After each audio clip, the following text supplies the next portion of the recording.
हिमाचल प्रदेश के स्कूलों में अप्रैल 2023 से राष्ट्रीय शिक्षा नीति का पाठ्यक्रम पढ़ाया जाएगा। राज्य शैक्षिक अनुसंधान और प्रशिक्षण परिषद और जिला शिक्षण एवं प्रशिक्षण संस्थान पाठ्यक्रम में बदलाव का मसौदा तैयार करेंगे। अगस्त 2022 तक एनसीईआरटी से नए पाठ्यक्रम की मंजूरी ली जाएगी। पाठ्यक्रम में बदलाव की ये तैयारी 15 साल के बाद शुरू हुई है। शिक्षा मंत्री गोविंद सिंह ठाकुर की अध्यक्षता में राज्य सचिवालय में राष्ट्रीय शिक्षा नीति लागू करने के लिए आयोजित समीक्षा बैठक में ये फैसला लिया गया है।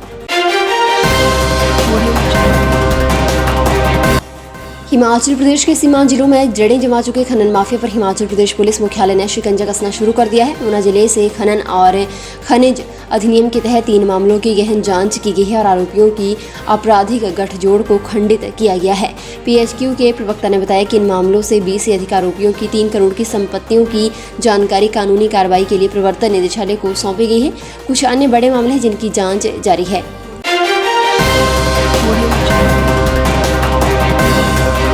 हिमाचल पथ परिवहन निगम परिचालकों की भर्ती के बाद अब 332 चालकों की भर्ती करने जा रहा है। इसके लिए इच्छुक उम्मीदवारों को परिवहन निगम कार्यालय में 27 दिसंबर तक आवेदन करना होगा। जनजातीय क्षेत्रों में आवेदन करने की छूट रहेगी। इन क्षेत्रों के उम्मीदवार 5 जनवरी 2022 तक आवेदन कर सकेंगे। इन पदों के भरे जाने से निगम में चालकों की कमी दूर हो जाएगी। कुल 332 में से 171 पद सामान्य वर्ग के उम्मीदवारों के लिए आरक्षित रहेंगे। इसमें 106 पद सामान्य वर्ग, 32 पद सामान्य वर्ग के आर्थिक रूप से कमजोर वर्ग, 10 पद स्वतंत्रता सेनानियों के बच्चों और 23 पद सामान्य वर्ग के खिलाड़ियों के लिए आरक्षित रहेंगे। 57 पदों को अनुसूचित जाति के उम्मीदवारों के लिए आरक्षित रखा गया है।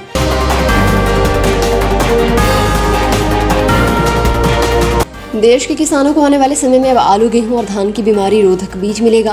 भारतीय कृषि अनुसंधान परिषद के वैज्ञानिक फसली नुकसान से बचाने के लिए बीमारी रोधक बीज विकसित कर रहे हैं। हाइब्रिड बीज से फसलों की पैदावार बढ़ेगी और किसानों की आर्थिकी भी सुधरेगी। केंद्रीय आलू अनुसंधान परिषद ने वैज्ञानिक 2 साल के भीतर आलू का हाइब्रिड बीज विकसित कर लेगी ताकि फसल में बीमारियों और वायरस की मार न पड़ सके। सोमवार को CPRI में देश भर में 200 वैज्ञानिकों ने चिंता जताई कि देश में हर साल बीमारियों से फसलों को 65 मिलियन टन का नुकसान होता है।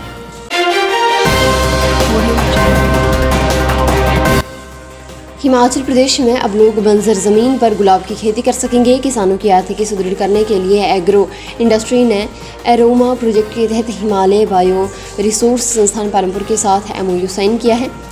IHBT की ज़मीन की जांच करने के साथ किसानों को 90% सब्सिडी पर गुलाब का पौधा उपलब्ध करवाया जाएगा। जिला कांगड़ा के चामुंडा और खड़ी बही पंचायतों में किसानों की ज़मीन की जांच की गई है। किसानों को प्रशिक्षित करने के बाद गुलाब के पौधे रोपे जाएंगे।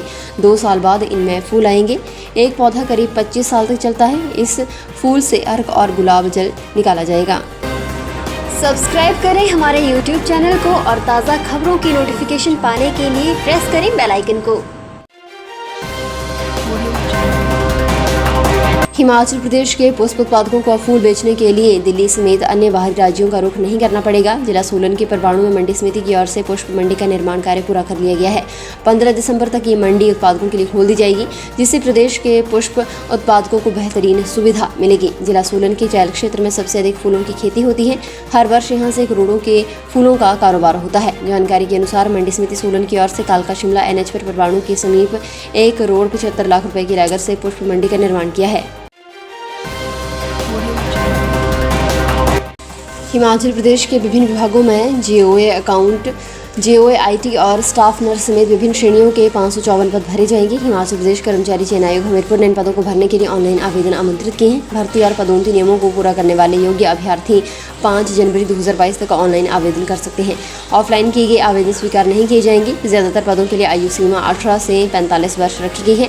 विभिन्न विभागों में जूनियर ऑफिस असिस्टेंट IT के 200 पद भरे जाएंगे। इन 200 पदों में से सबसे ज्यादा 148 पद अकेले राज्य विद्युत बोर्ड में भरे जा रहे हैं।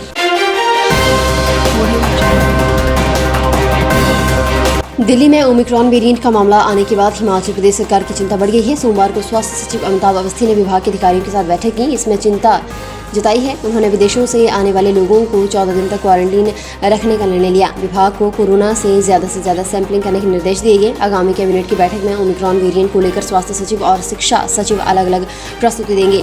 स्वास्थ्य सचिव अमिताभ अवस्थी ने कहा कि वेरिएंट डेल्टा से 7 गुना तेजी से फैलता है। बाहरी राज्यों से आने वाले लोगों के सैंपल लेने के लिए कहा गया है।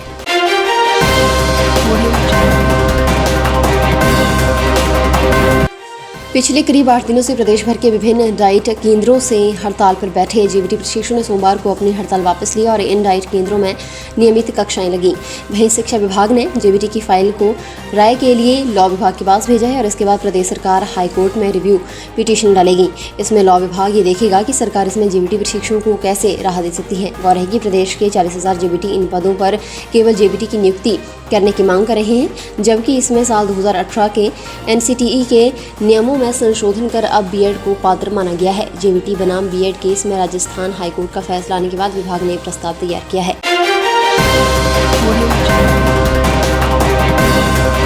राज्य सरकार ने प्रदेश के हजारों भेड़ पालकों को बड़ी राहत दी है। इन्हें अब अपने पशुधन के लिए वन विभाग से लिए जाने वाले ग्रेजिंग परमिट 6 साल में एक बार ही लेने होंगे। वर्तमान में इस परमिट की अवधि 3 साल थी, जिसे अब सरकार ने बढ़ाकर 6 साल कर दिया है।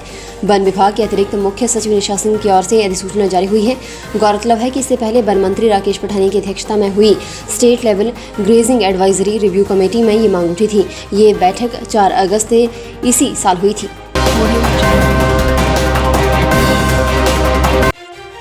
फिलहाल के लिए बस इतना ही और बड़ी खबरों के लिए बने रहें न्यूज़ सुपर भारत के साथ।